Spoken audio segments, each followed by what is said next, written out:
Ito, yung conversion ng Thunder. So, wala na siyang airbox. Ito, pinilitan natin ng pang City 100 na shock.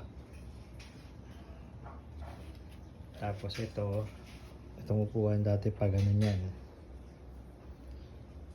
paakyat kasi sports. Ngayon ginawa natin, pinutol dito,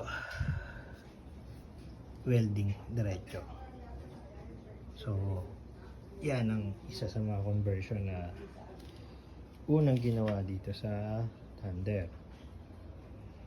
So from stock to stock pa rin to.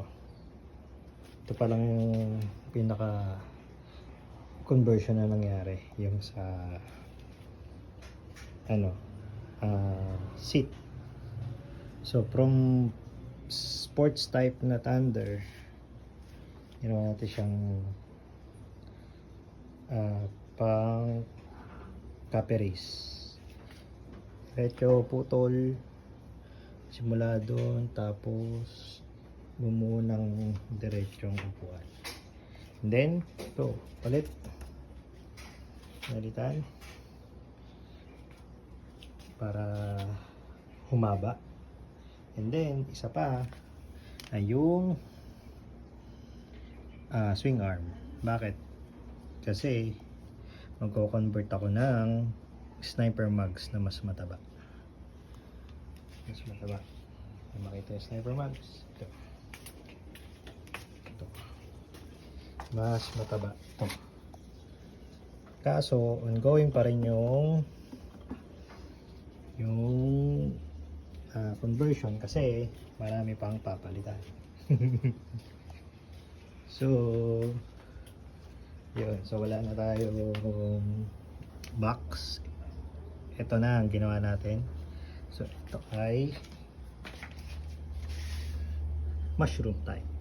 And then ang dati ang Thunder ang battery niya ay nandito.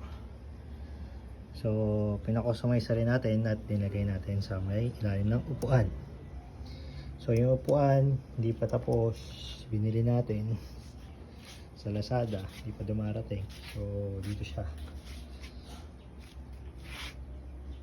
So yan yung mangyayari. Tapos ito ba, yung tail light. And kung mapapansin nyo, nagpalagay din ako ng signal light. Ito na yung signal light ko. Mga ano natin, ito yung pinaano natin sa tropa kay ASB. Tapos ito, since nga open to, pinalagay natin to. Nagpalagay tayo ng cover. So medyo tumatalsik pa rin sa likod, pero is pogi.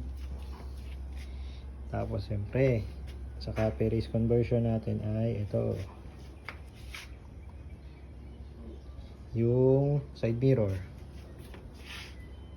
Side mirror stock pa rin to. Ito na rin natin yung ano natin, signal light sa harap. So aside from that, ito naman yung tapalodo front. So wala tayong tapalodo sa likod, ay kinover na natin ng black. Ito na lang.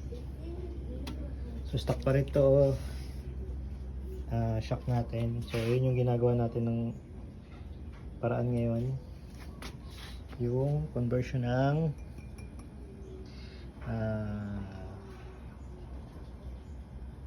gulong mugs niya. So from 18 to, so pupunta tayo sa 17 ng sniper. So may mga papalitan pa, medyo magulo pa, so update ko kayo. Tapos isa pa palang pinalitan natin ay itong bullet pipe natin. Yan, pag natapos, sound check natin. Tapos papakita natin lahat, pati ikikwento ko yung ano, yung conversion ng ating Thunder. Yan, yan medyo ikot natin ha para makita nyo. Yan, as for now, ito po ang itsura ng Thunder natin. So papakita ko sa inyo next time yung mangyayari sa conversion, kasi yung conversion ay pinag-iisipan pa at may mga tinatanong pa tayong mga nakapag-convert na. So ito yung lalagyan natin sa front shock tuloy, front tires. So model na tayo ng disc brake. Ito yung pinag-aaralan namin sa bearing. Matutulungan nyo ako kung anong bearing ang pwedeng ipalit dito para pumasok yung stock ehe ng Sniper. Of course, same thing sa likod. Mas malaki siguro yung ehe nitong ano, ito sa harap to eh. So hindi natin alam kung saan nasukat yung ng stock sa ano niya, sa bearing nito. So yun na lang, hindi pa natin susubukan kasi may mga hindi pa nakakabit. So from this, ilagay natin itong mga to and I'll update you guys. So yun muna. Okay, bye.